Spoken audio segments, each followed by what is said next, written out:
Have you ever heard of an old PC game called The Theater? Yeah, I didn't think so.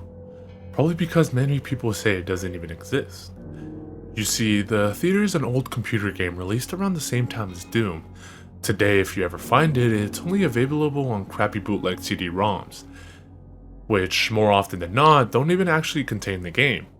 The actual legitimate copies that they say were released back in the day feature a blank cover with nothing but the sprite of what has since been named the Ticket Taker. He is simply a poorly drawn, pixelated Caucasian bald man with red lips wearing a red vest over a white shirt and black pants. He's completely emotionless, though some say that if you smash the disc, his face is shown as angry the next time you look at the cover. But this is just dismissed as an urban myth. What is peculiar about the theater, though, is that there is no developer named on the jewel case, nor a game description on the back. It is simply the ticket taker on a white backdrop on both sides. The game was initially known for its inability to install correctly. The installation process immediately locks up the computer when the user reaches the licensing agreement. Also strange about the licensing agreement for the theater is that whenever the development studio is supposed to be named, the text is simply a blank line. Anyways, most people who have claimed to own one of the original CDs say that they figured out how to install the game by simply rebooting their computer on the licensing agreement with the disc still inside. Then they are prompted to press I agree on startup. Then they continue with the installation. The game then starts up without any introduction besides a main menu that is simply the sprite of a movie theater's exterior on an empty city street. The title fades in, and then the three menu buttons New Game, Load, Options. Selecting options immediately crashes the game to desktop. Load is said not to function at all. Even if you do have a saved game, nothing happens when you press it. Thus, New Game is the only working menu option. Once it is selected, you are in the first-person view. You are standing in an empty movie theater lobby, with the exception of the ticket taker standing in front of a dark hallway which one can only assume leads to the theater themselves. There's nothing to do but look at the poorly drawn, mostly illegible movie posters or approach the ticket taker. Once the player moves towards the ticket taker, a very low quality sound clip plays saying, "Thank you, please enjoy the movie," along with a speech box saying the same thing. You then walk into the hallway and the screen fades to black and you're back in the empty lobby and you do the exact thing again and again and again. While this may sound like a really horrible game, a number of peculiar things occur as you continue to play it. The number of times that you have to continue into the hall after giving your ticket to the ticket taker before the strange events happen is unknown. Most state that it's completely random and could take anywhere from the first playthrough to the 400th. What happens though has deeply disturbed some players. The first occurrence is when the player fades back in after walking into the hallway. This first time they will notice the ticket taker is completely absent. The player then, without any other options, decides to walk into the dark hallway.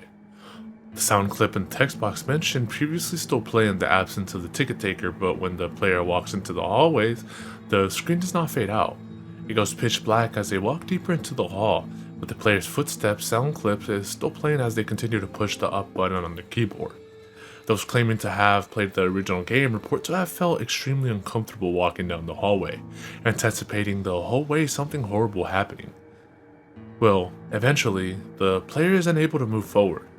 There is nothing for a few moments before a strange sprite that is described as the ticket taker but with a swirl for a face appears and stands before the player. The original players of the game say their bodies immediately froze up and their stomachs churned when they saw this sprite, which has been appropriately named the Swirly Head Man. Nothing happens as the Swirly Head Man stands before them, then suddenly a piercing screech plays as the game glitches out.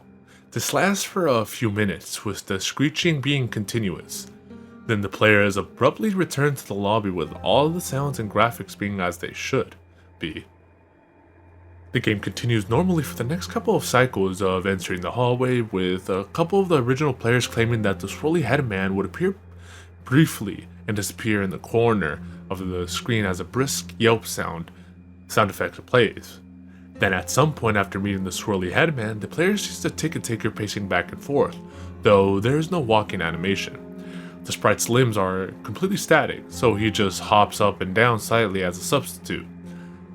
With his eyes being wide and his mouth open to simulate a worried facial expression, some players noted that the movie's posters had been replaced with images of the swirly head man, which had caused them to immediately turn their character's head away from the posters and approach the ticket taker. Then another different low-quality sound clip plays, but the speech box contains nothing but corrupted characters that cause whatever text that would have been in the box to be completely illegible. Due to the extremely low quality of the sound, it is debated by players what exactly the ticket taker says at this point, though it is widely agreed that he says, "Never reach the other levels." Then the screen fades out once again, and returns the player back to their starting point in the lobby. But the ticket taker is gone and the hallway is blocked by a large brick wall sprite. Touching the brick wall will immediately crash the game, and that's all there is to it. No one knows what the other levels are or how to gain access to them. Nor is it known why the swirly head man causes such acute fear in those who have seen him in the game. All the original copies of the theater have either been lost or destroyed. But the creepiest part is the fact that all the original players of the game claim to occasionally see a brief glimpse of the swirly head man out of the corner of their eyes.